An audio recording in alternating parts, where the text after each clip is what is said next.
Hey metalheads, we're back again. It is already episode 4 and we are talking today to Judo Chop. Awesome metal.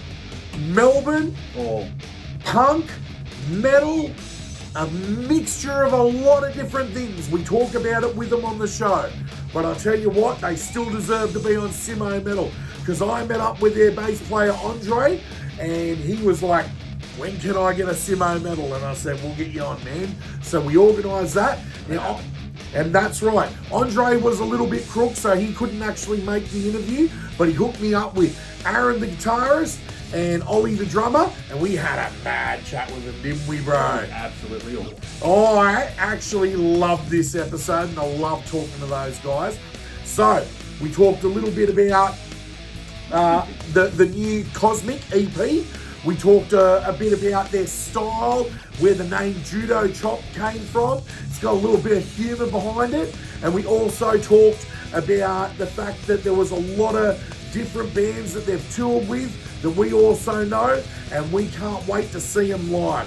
So, get ready for the Judo Chop interview with Aaron and Ollie.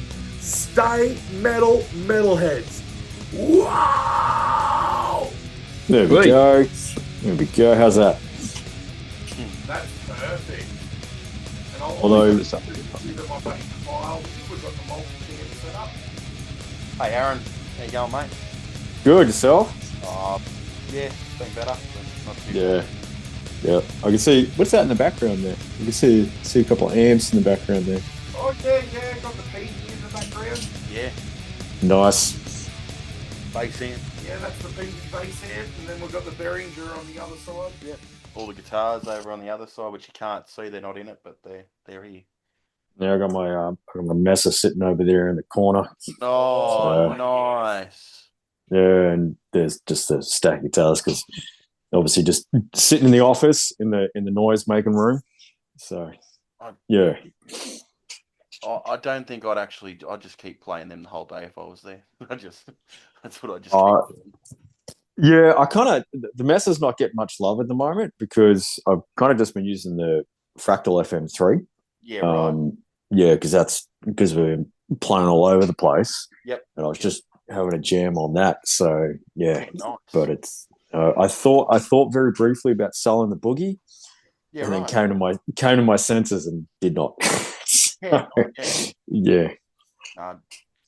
Love the Mesa. Yeah. Love the Mesa. I've always loved Mesa. Gotta love the Mesa.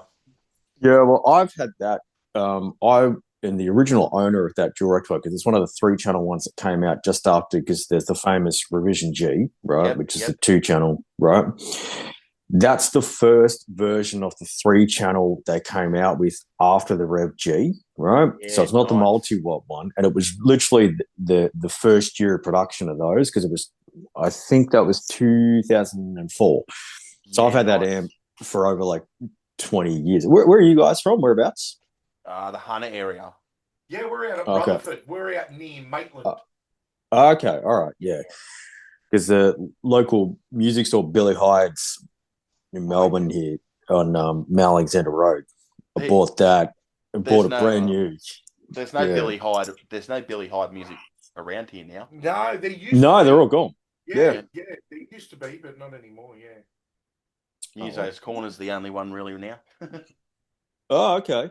And although there's a couple of little music stores, but the big one is sort of Muso's, and then I think Port Mac guitars. Oh, that one has a not too bad music store as well. Yeah. Although it seems to be everything's online these days. You can't really walk into anywhere and find anything. You end up having to order online. Yeah, dead set. I had a strange experience with Sky Music that we have down here, and it was pretty good. And where'd you go, Ollie? My internet shit. I'm just hotspotting off my phone now instead of using my Wi-Fi. Okay. Cool. All right. I've got they tell me I've got a line tap or something, which is like a spare wire from 2-wire telephony that's just apparently killing my line. So it's my problem, not the shit NBN that was rolled out by old mate. Who's your provider? Who you with? Doesn't matter. Yeah. It's all good. Let's move on. Let's move on. Yeah. So, I want to quickly start with the way that this interview all came about. So, I was actually at a local bar called Whistler's Bar about 2 or 3 weeks ago. At Maitland? Yeah, in Maitland, in the heart of Maitland there. And your bass player, Andre, is literally walking past the window where I'm having beers with no quarter. So Yeah, I'm in there having Nice. beers with Mika and Josh. But then Andre comes past the window and he's like, "Does anyone have a cigarette lighter?" That So- does not surprise me in the least. It's So that's yeah. Andre all over. So Yeah. that's how this interview all got set up. Is like because Mika basically points at me and says to Andre, "Oh man, you're gonna want to get on this guy's podcast." And Andre's like, "When you do a podcast," and then the rest is history from there.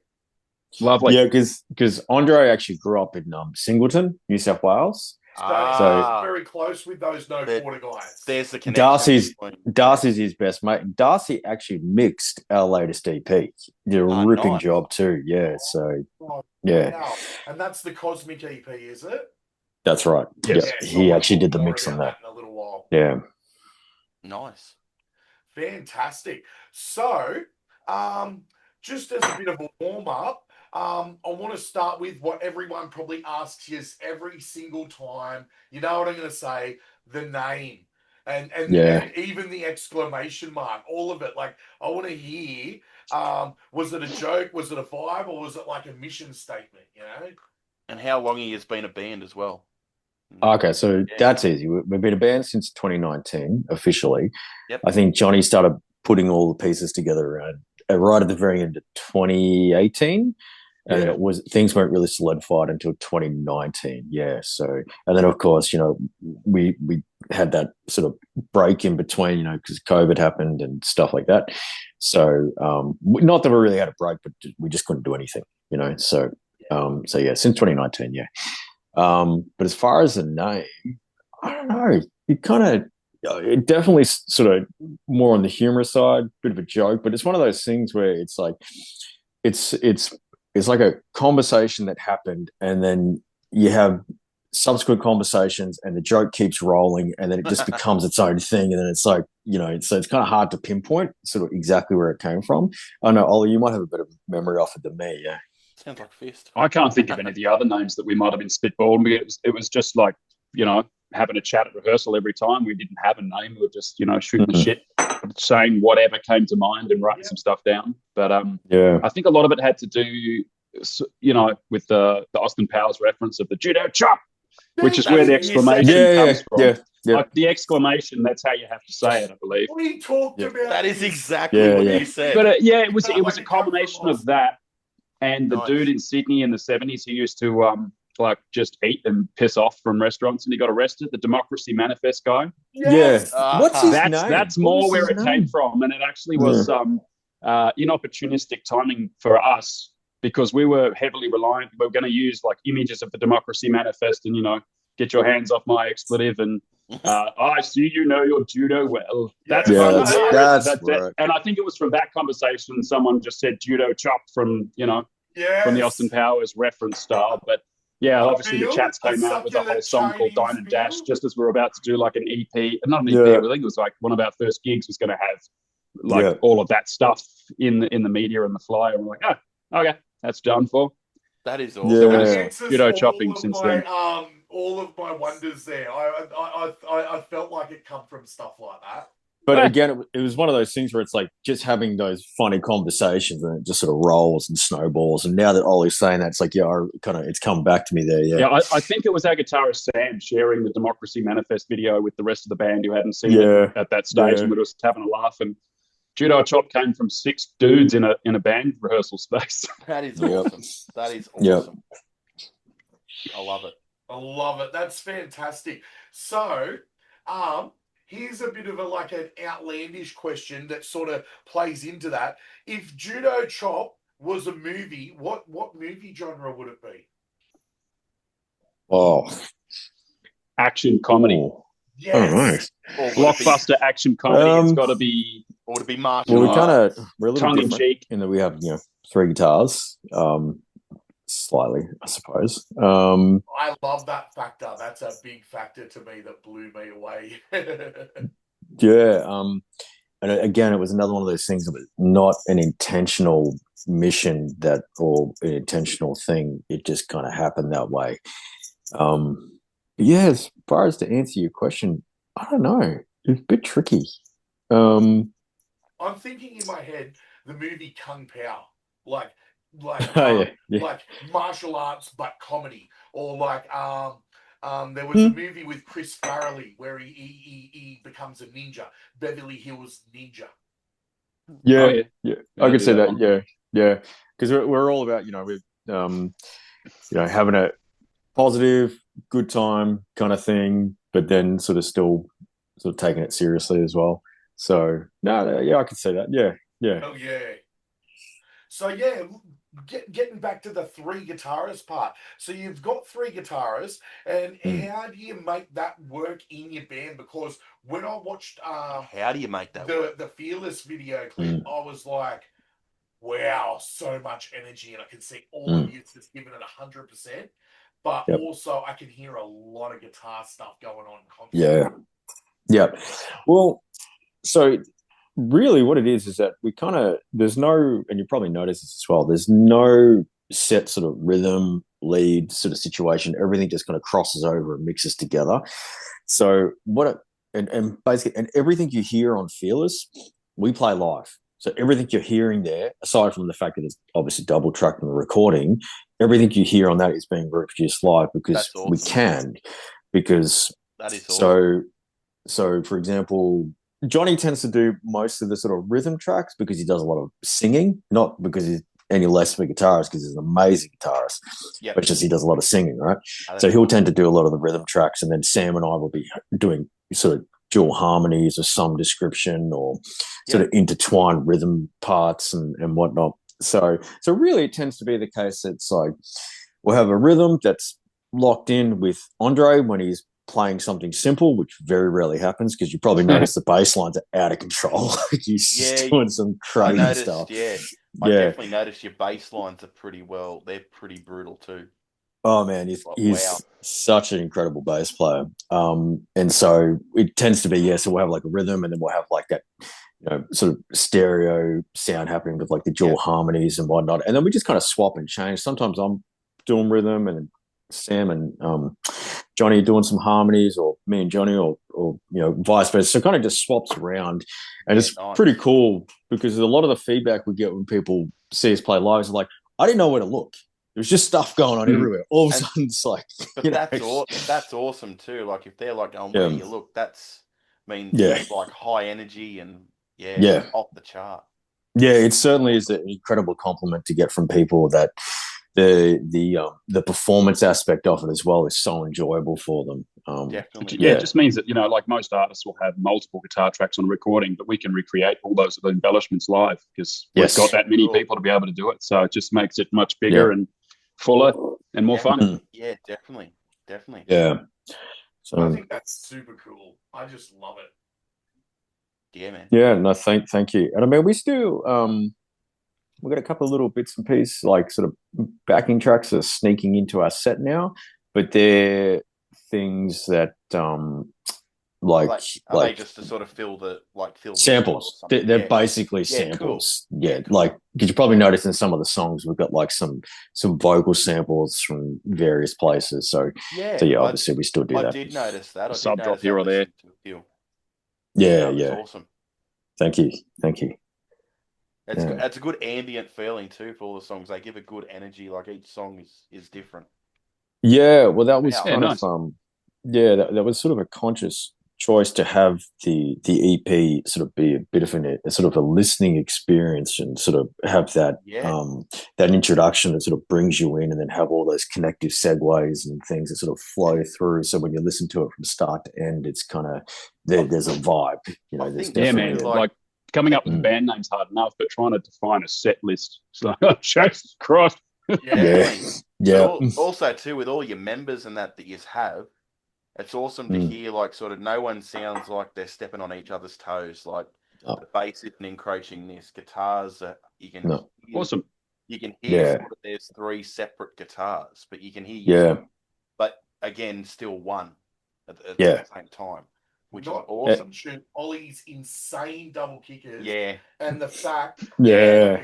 But being a drummer, I thought, I love that. That's awesome. Yeah. I think that's a bit of a nickname for you, isn't it, Ollie? The human metronome? Yeah, I don't know who came up with that one, but thank you very much. No, that is awesome. But no, seriously, dude, even just listening to some tracks yesterday, I was blown away by the guitars because I'm a guitarist myself. Thank you. Those drums and those kicks, I'm like, this guy is so solid. Like I can't even comprehend. It's funny how you say that. Some of the flutters that you do on the double kickers and stuff, man. It's funny how you Thanks, say Simon. Cheers, man. Appreciate it. It's funny how Simon says that, and yet I was the opposite. The first thing, because I was always a drummer, the first thing that caught me was like, holy shit, that's just brutal. So I couldn't get anything else out. I was like, those double kicks are awesome, but what else is awesome on that drum sound while I was locked in on that. And then I went to the guitar. So it was sort of that took me first. That was both of us getting 2 different aspects of what locked us into the actual music, which was awesome. Oh, awesome.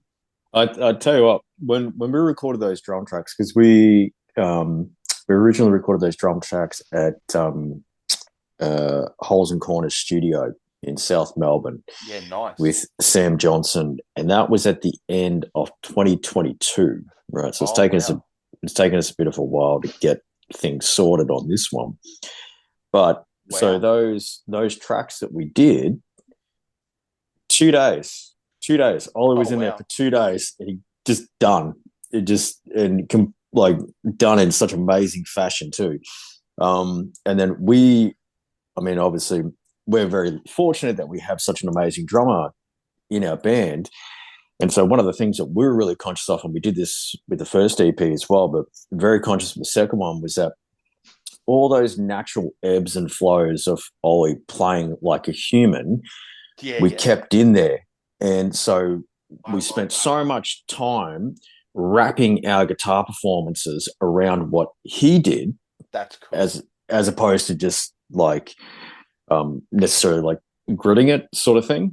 Yeah. So there's still in that performance on the actual EP, there's still there's a lot of that human element in there. There's a lot of Ollie in there, basically, obviously because he's played it, but definitely. But we tried to keep it as sort of humanly possible, natural sounding. Yeah, rad. Yeah, I guess. I don't really know how to describe it, but ultimately, long story short, is that we kind of wrapped everything around that, and so we spent a lot of time sort of looking at, Johnny and I would be sitting there because Johnny did a lot of the engineering as far as the actual recording, because he has a whole Pro Tool set up in his home studio and whatnot, and we'd spend a lot of time, we'd be looking right there at the waveform. It's no, okay, so the peak of his snare hits right here, so we've got to make sure that it's locked into that kind of thing, Yeah, so. Oh, dude, I'm a sound production door guy, so I know exactly what you're talking about. You know what I'm talking about? Yeah. Getting there right on peaks and stuff, and I need this transient, just a micro millimeter. Yeah, I feel you. I love especially that stuff, especially when it comes to songs like Oceania, the first song. That's fast, and there's a lot of really fast kind of picking that sort of kind of stuff, and making sure all that. Definitely picked up on that. That was awesome. That was a mission. But again, hats off to Johnny because he did so much of that. I played his recording, steering the ship kind of thing. Nice. So yeah, and Andre did a lot of the music production, but then of course Darcy from No Quarter doing the mixing, and. You said that you can hear everything, all 3 guitars, and I think a lot of that comes down to Darcy's mix. He was so generous with his time and so accommodating. Nicely in there too. Yeah, you can hear his bass tone. It's got that nice metallic ring to it. Yeah. Well, Andre actually he recorded all of his own bass tracks. Again, he has his own setup, so he kind of just. So he's engineering himself and recording and stuff like that. He's a very talented guy, man. I've met this guy. Yeah. I had a whole night Yeah. on the beats with him. And yeah. I got that vibe from him. Me and him were sitting there talking doors all afternoon long. So Oh, I bet. Yeah. doors and Yeah. Love to chat that guy. Yeah. Oh, who's Yeah. this we got here? This is Dot. Oh, nice. Absolute terror. Love it. Hello, Dot. Yeah. So So sorry. So where were we? Drums. Yeah. So drums, like the fact that one thing I do want to ask, because of that natural stuff you were talking about. So there's no click tracks or anything here with any of this. There was a click track. It was played to a okay. click track, but as you know, even when you play to a click track, there's those natural sort of ebbs and flows and things like that. So, and I mean, we're only talking like, the tiniest little bit of give and take, because I mean, Ollie's spot on, even when we're playing in the room, it's like, it's so consistent that it's kind of, it's astounding sometimes, to be perfectly honest. I always have that experience where every time we're in the rehearsal room and I'm playing with these guys, I kind of lose track of what I'm doing, because sometimes I end up just kind of like trailing off and just kind of watching, like, gee, man, these guys are awesome. It's kind of like, can you just start watching, Yep. Yeah. You really are a dream team. You like the punk and metal Avengers, Yeah. Nice. I even find that you guys, although you have got a very metal edge, something I was surprised about was that there was actually not much cookie monstering. And when I say cookie monstering, I mean like all that stuff, like it's more clean vocals and Yeah. Oh, right, gotcha. Yeah. Well, I mean, I do Murray, a lot of monstering myself. I sing like that with my projects. But see, I love that stuff. I'm into it because I'm a bit of a metal guy from way back. So I like it. Is there anyone in the band who does have a bit of that in their throat that can do that, or it's sort of a bit of a blessing that you don't? I think that, like, I've definitely heard Murray do it. Just for a little bit. But his style of vocals is exactly what he does, and we kind of obviously having him play to his strengths, and he's such a great melodic singer and songwriter. Man, you give him some music, and he's got a song, basically a finished awesome track in like a couple of hours. Some of the songs were written that fast. Wow. Like that's good. Yeah. That's quick. Yeah, when we were looking for a singer, we had, a couple of people try out. We'd get in a jam room with them and play, and then give them some music to write some lyrics to. And things were just sort of kicking along, as you'd imagine, right? At a normal human pace. And then Murray comes onto the scene. I think there was talk of Murray potentially wanting to join the band or have a go. We sent him like 6 tracks. I think it was the next day, every single one of them had the lyrics written, harmonized, sent back by email. We're like, all right. Okay, then. Yep. Okay, well, as you were. We'll take you then. Yeah, not to mention his amazing voice. Like, why would we not play to his strengths? It's got such a unique timbre and delivery. It's just a great range and endurance and massive calf muscles. It's just incredible. Oh, yeah. Man, he's got calf muscles that would make most bodybuilders cry. He's got the most incredibly developed, apparently some people at his local gym been trying to get him into powerlifting because he'd have such a massive advantage. So maybe that's where his voice comes from. It's not the diaphragm. He's just clenching those calves. Yeah. But yeah, like why we let Murray do what he wants, vocally, because like you said, Aaron, he's a songwriter in his own right, and just his ear for melody and harmonies and everything else is just impeccable. So man, I'd love to have a chat to Murray one time. Because the thing to keep in mind as well is because Murray came from, and he still is in Japan 4 as well. So he's got his other band. Yeah. So he's in Japan 4. That's right. He's the main songwriter there as well. Oh, no, I mean, he writes a lot of the stuff. But yeah, so he still does that. He does that every now and then. So he's sort of coming from that background, which is sort of more straight up kind of punk sort of thing, versus us, which is kind of like, as you said, there's a bit of metal, there's a bit of thrash, there's a bit of everything intertwined with the punk. So, but yeah, he does what he does, and we just kind of let him go, you know. So, I wanted to just kick this one off. We're just pointing out the fact that we did just talk to Mika Martin the other week from No Quarter. And also there's sort of that connection there with Andre and Singleton.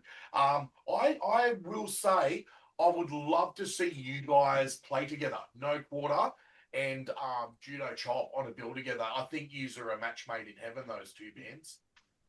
Yeah, we've played with them a couple of times actually. So they've come down our way to Melbourne. And we did some shows. To Perth.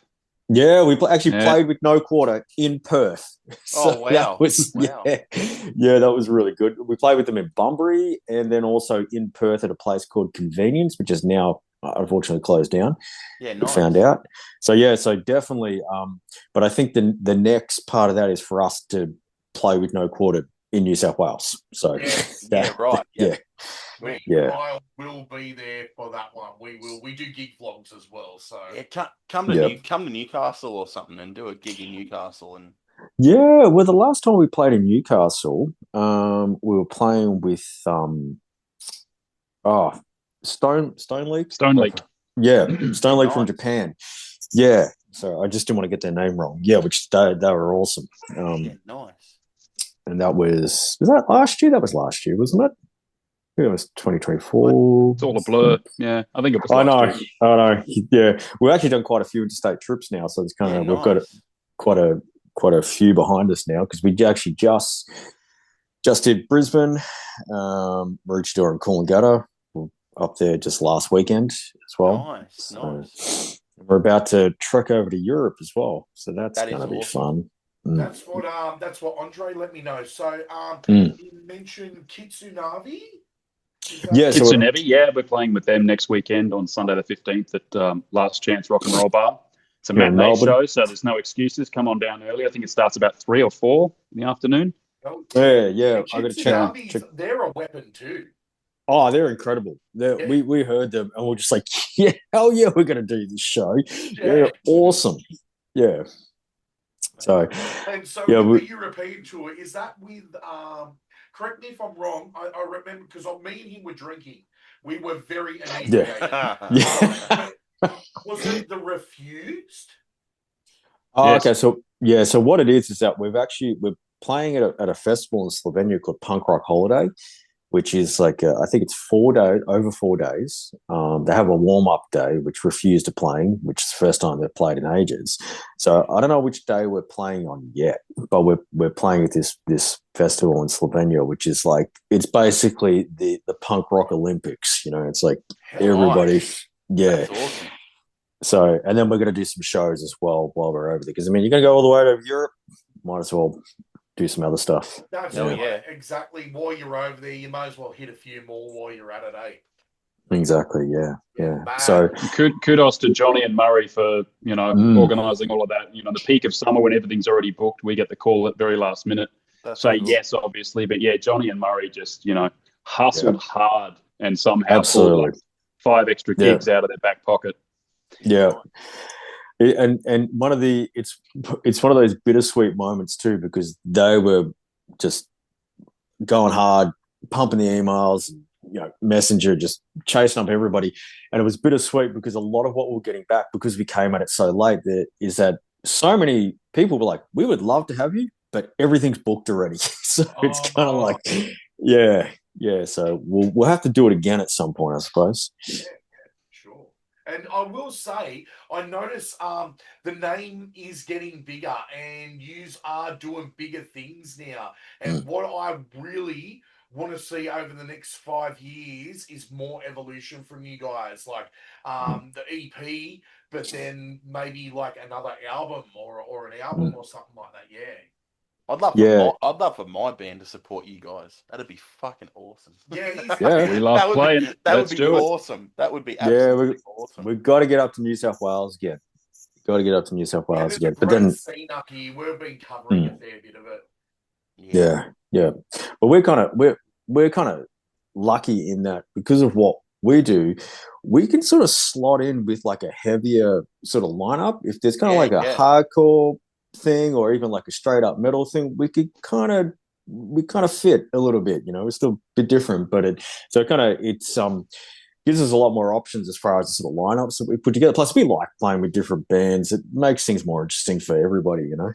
Yeah, man. Very diverse, very Definitely. diverse sort of sound where it could be like a skate event or something like that. You just can get straight in on a skater punk day.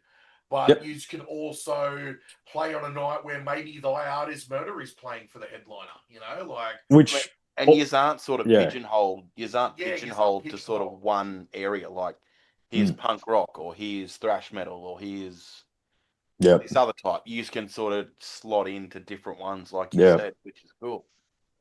And I think a big part of that has come from so just throughout the songwriting process is that everybody being able to collaborate on the tracks. So even though somebody may write the song and say, okay, here's the song, but we workshop and everybody has their input, and then things, you know, get worked on, and as I say, we kind of change things and whatnot. So you got Sam, who's essentially coming from like a straight up metal background.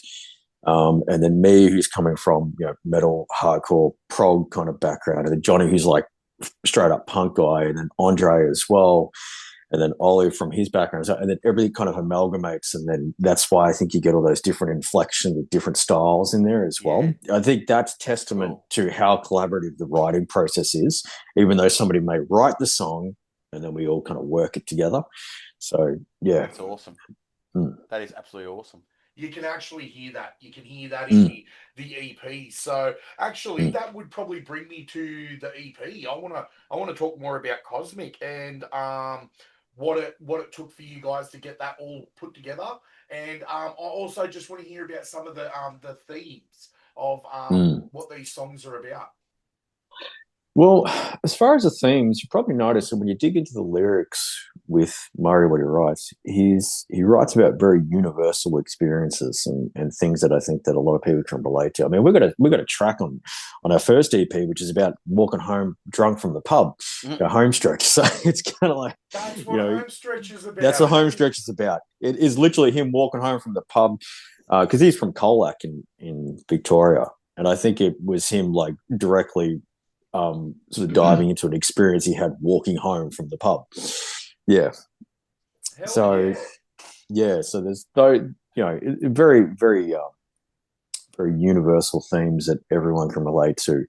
But as far as the music is concerned, so the music sort of came from a bunch of different places. So Sam brought some tracks in, Johnny brought some tracks in, I brought a track in, but then as I say, we kind of workshopped them. We essentially just ripped them apart and sort of restructure them once everybody having their input. And it's cool because sometimes you have a part and it'll just be like somebody will be like, okay, that's cool, and then I've got this other thing that works with it.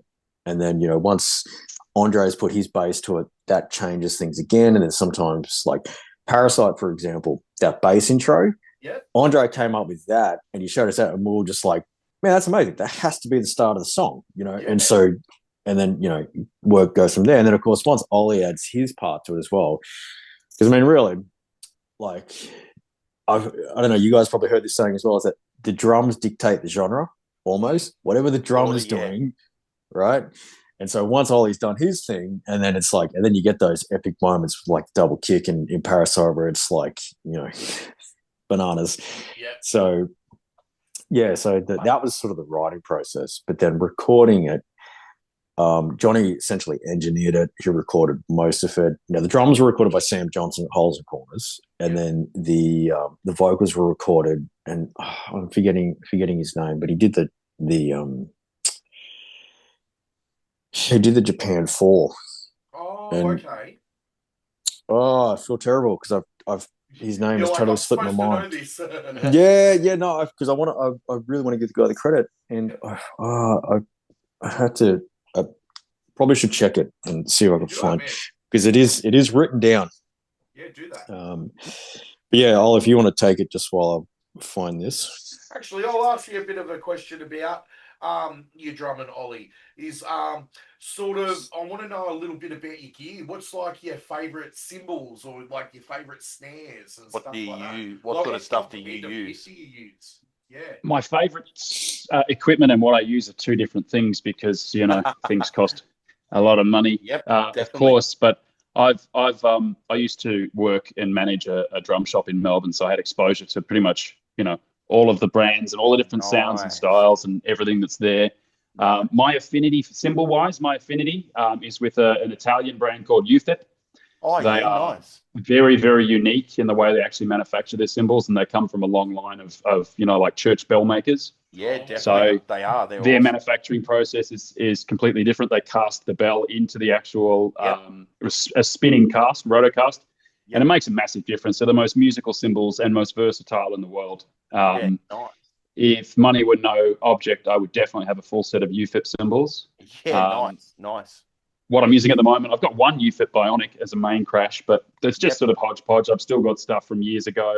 Actually, I've still got some hats that were purchased as a beautiful birthday gift on my 21st birthday, which is for what ago now. So I handed this one over to Kyle because he's the nice. He's connecting with you on this stuff, Ollie. Okay. This is awesome. He's the drummer. And I think drum kit wise, it would be, hands down, if it's a mass produced kit, something like Sonar from Germany. Yes, that's the kit. Cannot go wrong. Yep, I've got perfect. an AQ2. So really? The AQ2, nice. Which is awesome. Nice. The 80s and 90s stuff. If you can get your hands on that, keep your hands on it for sure. But even still to this day, like the real top line stuff they do, the SQ2, the full custom kits are incredible. Ever since I had because my favorite drummer was Danny Carey from Tool. Okay. So and once I found out that he played a Sonar, I was like, I want a Sonar. I've got to have a kit. Must have. It's like that. And then I said one day, I was only young, and I said, I'm going to have one of them one day. And then I got some money one day, and I went into the drum shop, and I went, I want that kit up there. And that was how do you feel every time you play it? Oh, man, you feel awesome, and then all of a sudden you do a couple of mistakes, and it brings you back down. You're like, oh, crap. And then you just keep going, and it doesn't matter. That's it. It's just that revolving door. It's just, cool. I was even playing in a country band at the moment, aren't you? Oh, yeah, don't say that. Because that's just... Nice. No, it's good. It's a good side hustle for you. It's boring, but it's just keeping busy and stuff like that. So as long as you're putting the O back in country. I think a metal drummer in a country band. I think that's the part. Nice. They look at me sometimes, and it's like they'll be like, "Man, it's not supposed to." They'll be like, "Settle down, it's only country," and I'm like, "I just need to get that rock metal part out of me, man." What about Hank Williams III, bro? Get into it. Definitely, I love it. That's awesome. Hell yeah. Who would be your inspirational favorite, sort of drum wise? Many and varied, dude. Like I've always listened to lots of different music, and it kind of goes in periods. Like I'll have 6 months to a year of listening heavily to one style more than the others, and then it kind of goes by the wayside. It's got to be new and invigorating. Nice. Probably some of the most influential drummers that I've seen for different reasons. Stylistically, probably when I saw him play with Hot Water Music, it's George Rebello, I think. Yeah, nice. They played in Melbourne, I don't know, 20 years ago, and watching him play, I was just like, God damn, that made me want to play, and it made me want to emulate some of his fills and stuff like that. Yeah, dude. There's David Sandstrom, Refused, no doubt. Yeah, nice. Probably Brett Reed, actually, Rancid. It's probably one of the biggest influences for punk rock for me as a drummer. Yeah, nice. And Josh Freese now, who's obviously not playing with the Fooey's, but yes, Josh Freese, yes. Perfect the Vandals were a massive influence for me as a punk drummer. That style, that pace, Perfect Circle, 9 Inch Nails. I always remember him. I was going to say, Josh Freese has played what a resume. Everything. I mean, he's played on so many great albums. He did a list. It was I think it was Rick Briardo giving him and wanted to know a list. Rick Beato. He wanted a list, and he said, "How many bands and artists have you actually played for?" And on the screen just kept popping up. He just kept popping up name after name, and it's like, who has this guy not played for? Yeah, exactly. Even the Offspring and other ones that he's played for as well. And I tried a pair of his signature sticks. I grabbed a couple of pairs. I think they were called H220s or something. Yeah.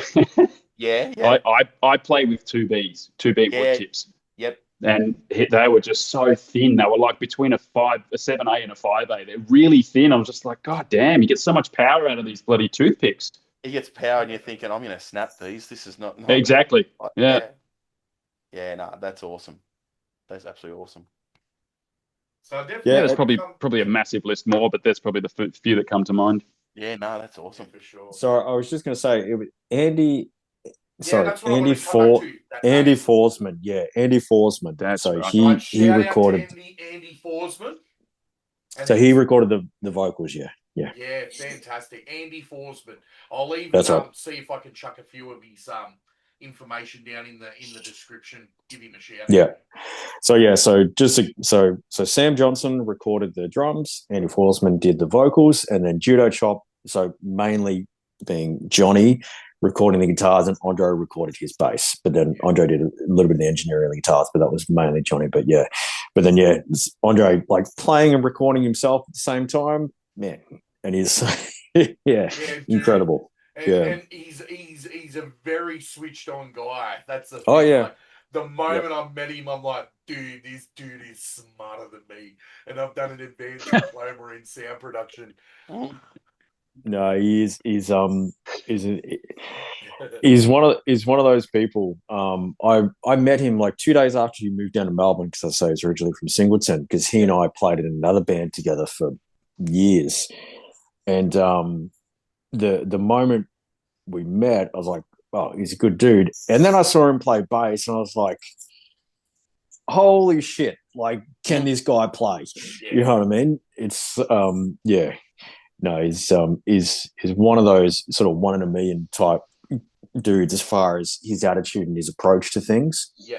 And especially just trying to get as much as possible out of everything that he plays as well. It's a very unique style. Well, I even noticed when I met him, me and him were trying to set up this meeting that we've got right now, right? And we're two drunk guys with very professional looking calendars. And I looked at his calendar, and it was like booked out with a heap of Judo Chop stuff and a heap of other stuff. And then he looked at my calendar, and it's booked out with podcasts. And I also do event crewing. So I get to set up shows for, like, I got to set up Pennywise and Millencolin at the Bar on the Hill. Awesome. Yeah, Smashing Pumpkins. Yeah, Smashing Pumpkins. Like, I've got to have a fist bump with Perry Farrell, man, of James. Yeah, it was pretty cool. Yeah, I'm just packing his truck. That's cool. Like, can you make sure these ones are packed that way? Because that's the way I want it. And I'm like, mate, I'm onto it. And you give me some knuckles then. The most annoying one for you, you set up for Jack Black and Tenacious D, and then had to go and unset it because they bloody we're not doing the gig now. Up for Tenacious D and Jack Black, and by the end of it, I've got to pack it all back up because Kyle Gass went online or on another concert and said something he shouldn't. And I set up all of the Tenacious D. We've got the Big Devil set up. We've got it all set up. And then I go home for lunch. I'm supposed to come back later to do the bump out. Boss calls me. He goes, can I get you back to that bump out right now, man? I'm like, right now? He's like, yeah, the whole show got cancelled. So, but I get to do event crewing and stuff. So I've got this nice. calendar, right? Coming back to what I was saying, got this calendar. And I'm looking at Andre's calendar, and he's looking at my calendar, and we're just these two drunk guys trying to fit a date in where we can do a podcast. And that's how this session actually evolved. It evolved from a boutique beer bar, and having Mika from No Quarter introduced me to Andre, and we were off to the races. So, and then you messaged me at like 1 o'clock in the morning. Boy, are we good for this? And I'm like, man, what the fuck? I'm sleeping. What the hell, man? Yeah, I'm messaging him at 1 in the morning trying to lock in this interview right now. Yeah. No, well, thank you. We definitely appreciate you taking the time to speak to us because, we love meeting and discussing this stuff with people who are genuinely interested. It's always good to talk to like-minded people about music in general. It's what we all love it. We're here. We're here. And that's it. Yeah, that's it. Even me and Kyle, we're trying to, over the next few years, if we can play all of this right, this could be our day job. and that's where we're headed with this. So good luck. I hope you guys get there, man. Because like honestly, that's the dream, eh? Yeah. Cheers, man. Well, we've had some pretty good ones recently. We had Frankenbach. We had Frankenbach. Yeah, on. that was fucking awesome. Hutch from Frankenbach on. Yeah. Frankenbach was great. Fist. And then in the end, we ended up with Fist. Yeah, Fist, local Newcastle band Fist. They were wild, mate. There was beers involved in that one. Yeah. And obviously Mika from No Quarter. So that was with Mika from No Quarter. And we're burning a line straight through the music scene and trying to be the guys that are going to cover all of these Australian bands. Like we've got Khan coming up. Yeah, they're a big one coming up soon. That's going to be awesome. You might have heard of them.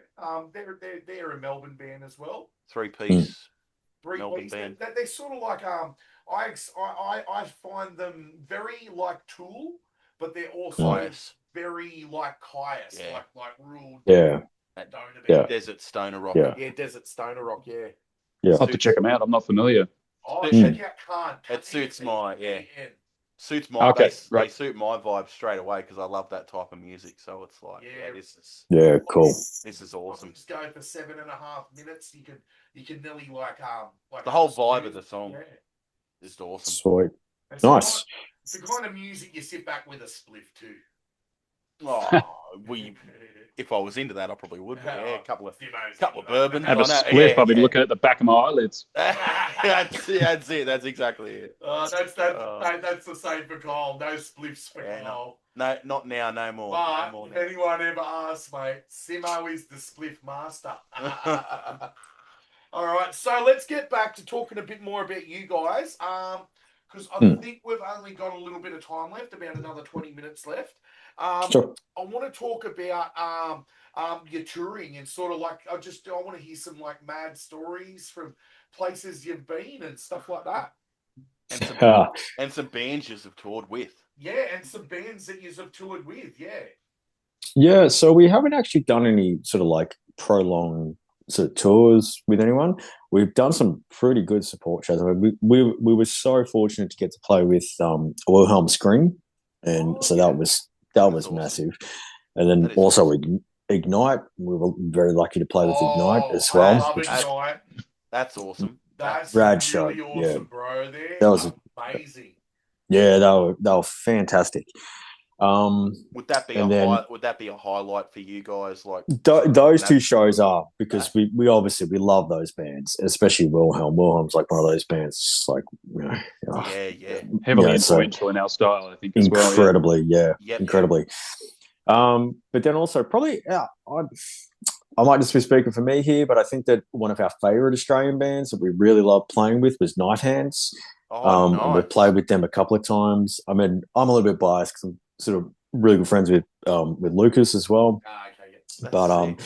But yeah, as far as like but then every band that we play with, I mean, like everyone is just No Quarter, awesome. Fake News. We just had a great fucking show in Queensland with Fake News for their album launch. It was sick. Yeah, I've heard of exactly. Nice. Yeah, so they absolutely killed it.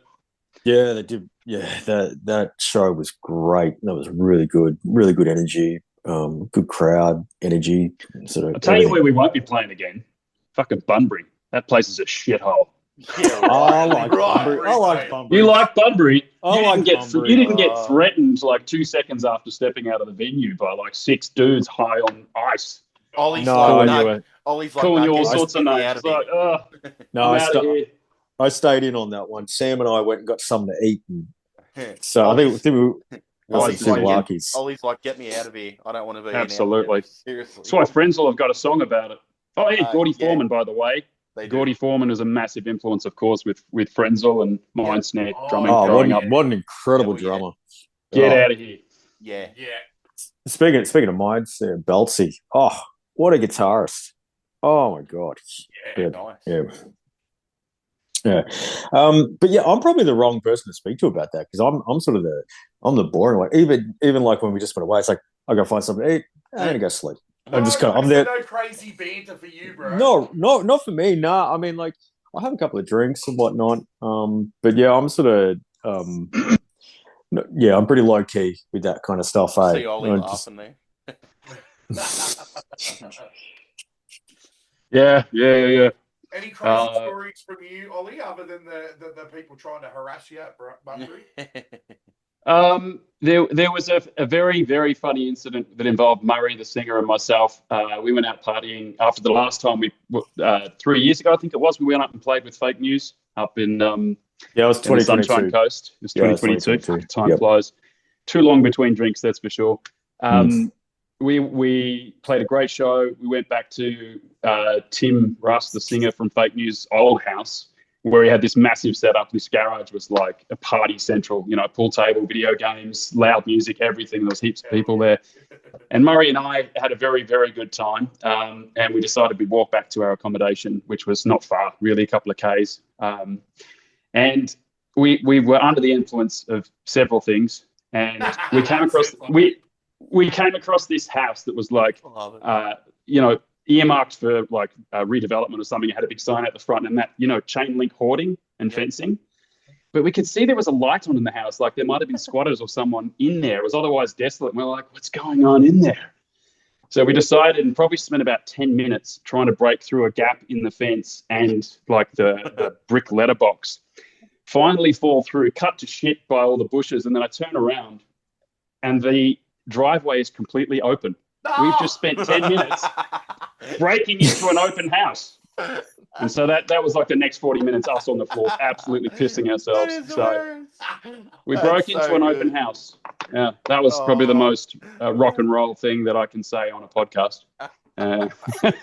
That's hilarious. I love it. It was a good time. That's very hilarious. Good times. Very good time. That's funny. Very good times. We kind of don't get too rowdy until all six of us together.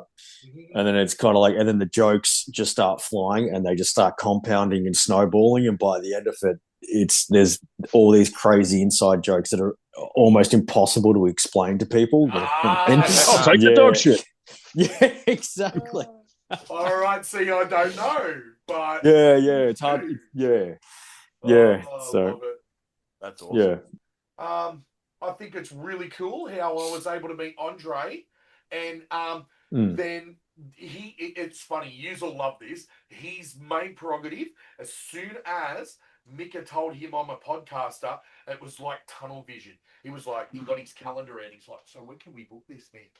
Yeah. And we're looking, and with these two drunk guys, and I even said to him, I turned to him, I said, Andre, I'm very drunk. I've drank about 8% stouts. And he's like, if we get this sorted out, I'll buy you another one. We've never had anyone like this wanted to book that quick. They're just like, boom, we want to book now. Yeah. This is how it's going to go. Literally, I literally had him. Wow. Yeah, on the spot. Wow. Getting like, he's just like, I want to be booked. I want to be on the Simmo Metal show. And then just the other day, he messaged me back. And he's like, bro, I'm a bit sick. I'm going to be a bit sick. I've got the boys for you. But it would have been cool to have him as well because we can do 3 cameras. We can do 4. You can do 6 if you want. Okay. Well, I guess next time we'll do another one and we'll get some more of the guys involved. But definitely get yours all on. Get yours on in. Make that a special a special post Euro tour. Yeah. We can.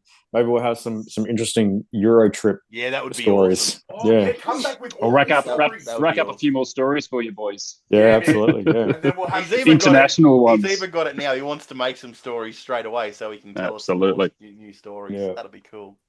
But yeah, that doesn't surprise me one single bit that Andre was straight on it.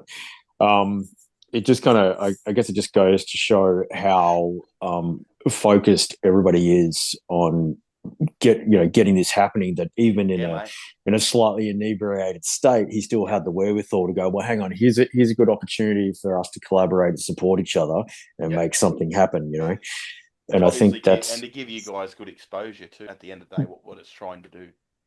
Well, that's what I mean. And it's so important for everybody in the music scene to help each other out, support each other, cross promotion, all that kind of stuff. But really, at the end of the day, it's just because we love this. We'd all prefer to be doing this, and we got to help each other get there. Yeah, that's right. Even us doing this interview with you guys today, that gets your name out there. But for us as podcasters, also having our name attached to the Judo Chop name, that gets our stuff out there, and we all help each other. And that's what me and Kyle set out to do. Is what the goal was, right? Is here in the Hunter and here in Maitland and Newcastle, there's not many heavy metal podcasts. There's a few. Yeah.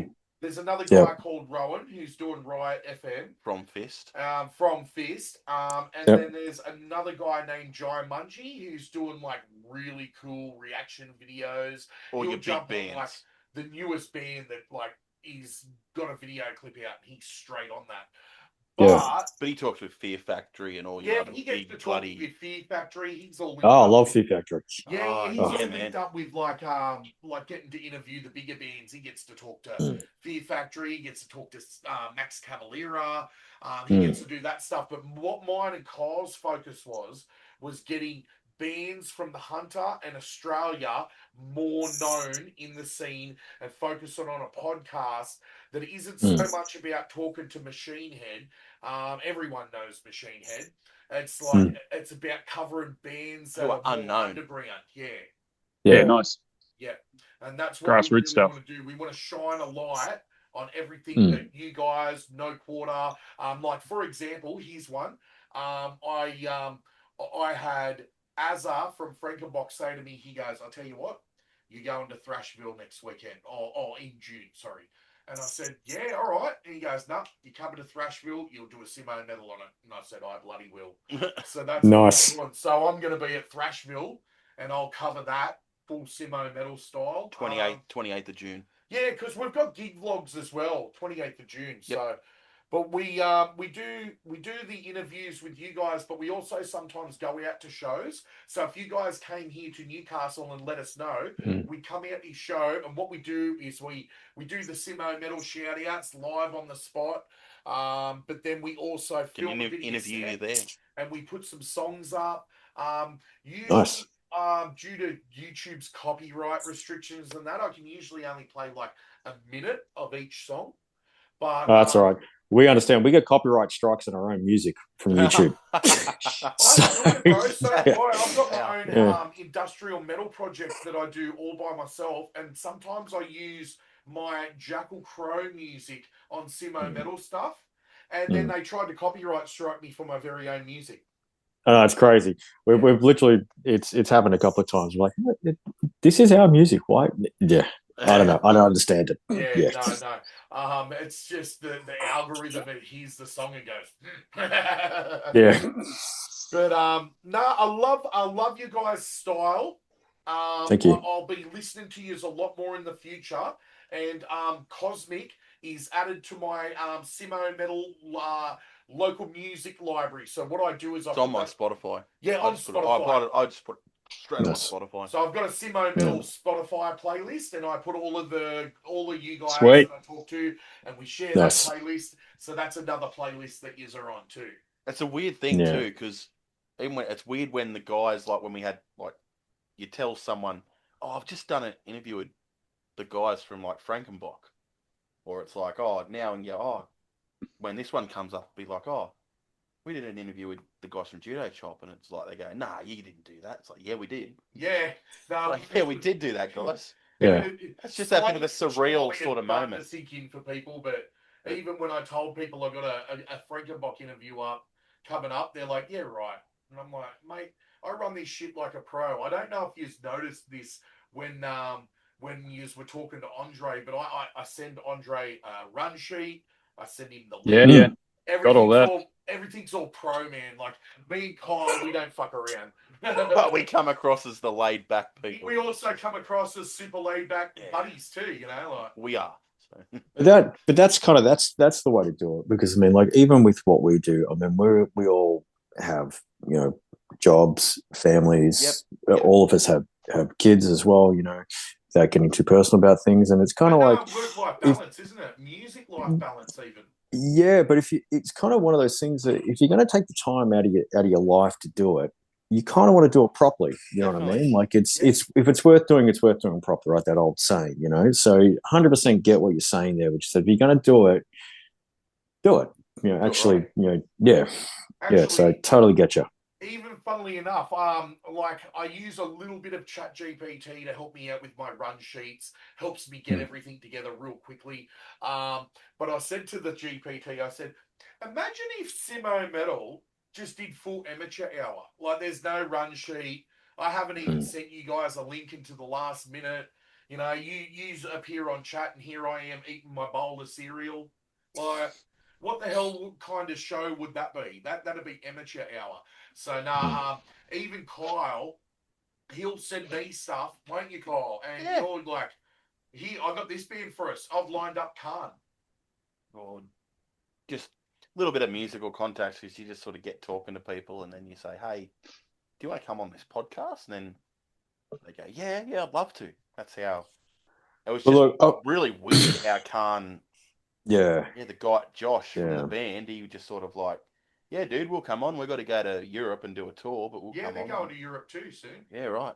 Cool. Nice. Well, look, I'll put it this way, though. I mean, we're incredibly appreciative of anybody who's willing to give their time to us. So we're incredibly grateful that you wanted to speak to us and that you, like I said, you've given up your time to speak to us, and it's definitely not taken for granted. So thank you guys very much. Time as well, guys, because it takes time out of your day to jump in front of the computer and do all of this as well. All good, man. It's all good. We love it. Sorry. It's fine. Because he's got some stuff to do, but I love that you came back. It means so much to us that you did. No, not a problem at all, man. Yeah, so Ollie's got his girls with him at the moment. They're heading over to his mum's place. So yeah, unfortunately, he's got afternoon too. It is, man. I'm gonna go do some stuff in a little while myself. Cool, that's all right. But we'll do a proper send off, and hell yeah, we will, man. So that's the thing. So I want to first off thank you for coming on the show. And no, you're very welcome. And I also want to say that this is actually the early days of the Simmo and Kiel Show. So there'll be many more of these. Well, like we said, we'll set ones up with the other band members. Maybe absolutely. I'll get to have my chat with Andre again soon. And geez, he's a funny guy, man. I could even hear him there. I love him. That's my dude I was drinking with the other week. That's him. Oh man, love him. He's one of the, like I was saying earlier, he's one in a million. He's one of those blokes that such a good guy and so genuinely talented as well. Like just it's crazy. And like I said, he just makes the most of everything that he gets involved with. So no, I got a lot of respect for him. Love him. Yeah. Hell yeah. And I'll even throw you over to Kyle for a sec so Kyle can say hooray to you and thank you for coming on the show. Yeah, dude, it's been a pleasure chatting with you guys and yourself in particular. No, you're very welcome. Getting to know like the ins and the outs of the bands and all that sort of stuff, which has been fantastic. Not a problem at all. Just chatting with some down-to-earth, decent blokes. It's just good. Oh, thank you. No, it's just a pleasure, dude. No, likewise. Like I said, we absolutely appreciate you guys taking the time, and we're very grateful that you guys wanted to speak to us. Yeah, because like I said, it's the dream, isn't it? We'd all like to be doing this if we could. So we help each other out. Maybe we'll all get there. Yep. That's it. And one thing I'll ask you is to do me a tiny favour for. This is what I've been saying to some of the bands is now that you've done your Simmo Metal, talk to all the other bands on the scene like, have you done your Simmo Metal yet? And when they're like, no, Simmo Metal. Oh, mate, you need to do your Simmo Metal. You haven't lived in the proper scene unless you've done your Simmo Metal interview yet. No, we'll definitely be telling people about it, Yeah, for sure. Because there'll especially be there'll be bands that we don't even know about that you probably know about yourself, and you think, hang on, get on and promote yourselves and just go and talk to these guys. For sure. On Kyle and just get yourselves out there. Yeah, absolutely. And that's what we're here to do is we're here spread the word and shed a spotlight on the local scene, the Australian scene. Like, I'm going to be super honest with you. Until I met Andre, I'd never heard of Judo Chop before. Yes, I was very similar. But it's a good. We're a niche of a niche. You're kind of But I do see we're not from Melbourne, so that sort of might that's another thing. So we're not from the Victoria. Newcastle, Sydney music scene, so we sort of miss some Melbourne bands sometimes. But Yous will be the first Melbourne band we cover, but next one. Oh, wow. Oh no, sorry, second, because I believe Frankenbach's a Melbourne band too, aren't they? They are. Yes. So Melbourne would have been Frankenbach, then you guys, and then Khan. We must be having this Melbourne thing with Melbourne bands. Yeah, because we seem to be connecting with more of them than more like than our local ones. But that's cool. That is awesome. That's getting everybody. That's out. it. That's it. And everybody, sort of word of mouth through all different avenues, and then everybody gets to sort of connect as well. It's awesome.